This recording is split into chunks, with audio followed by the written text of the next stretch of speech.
நான் என் தேவனாகிய கர்த்தரின் கட்டளைப்படியெல்லாம் செய்ய கவனமாயிருப்பேன். நான் கர்த்தருடைய சத்தத்திற்கு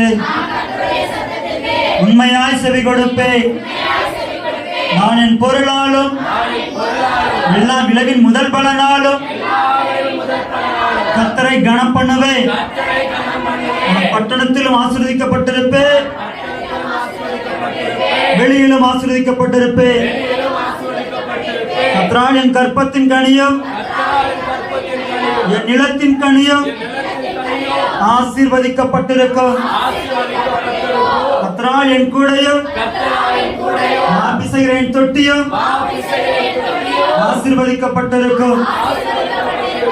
வருகையிலும் ஆசீர்வதிக்கப்பட்டிருப்பேன், போகையிலும் ஆசீர்வதிக்கப்பட்டிருப்பேன். எனக்கு விரோதமாக எழும் சத்துருக்களை முன்பதாக முறியடிப்பார். எதிராய் ஒரு வழியாய் புறப்பட்டு வருகிறவர்கள் 7 வழியாய் ஓடி போவார்கள். கர்த்தரின் களஞ்சியங்களிலும் நான் கையிடும் எல்லா வேளையிலும் ஆசீர்வாதம் கட்டளையிடுவார்.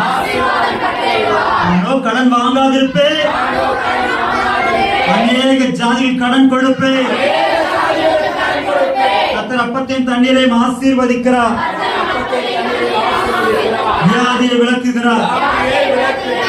இயேசு கிறிஸ்து தழும்புகளால் சுகமாக்கப்பட்டிருக்கிறேன்.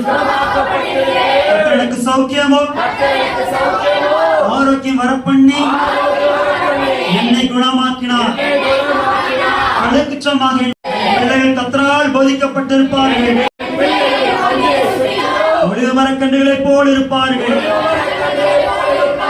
பிள்ளைகளின் பிள்ளைகளையும் பிள்ளைகளுக்கு உண்டாகும் சமாதானத்தையும் காண்பேன். ஒரு வீட்டை கட்டுவார், வீடு சகல வசூலால் நிரம்பி இருக்கும். நானும் வீட்டாரும் கர்த்தரையே சேவிப்போம். அரங்கத்துக்குள்ளே சமாதானமும் அரண்மனைக்குள்ளே சுகம் இருக்கும். ஏற்ற காலத்திலே தேசத்தில் முன்மாறியையும் முன்மாறிய பயிர் பண்ணுவார். அதன் நிலத்திற்கு பயிருண்டாக மழையை கட்டளிடுவார். நான் எக்காலத்திலும் ஸ்தோத்திரிப்பேன். ஆத்மா மேன்மை பாராட்டு ஒருமித்து கத்தனாலத்தை ஏற்றுவோம்.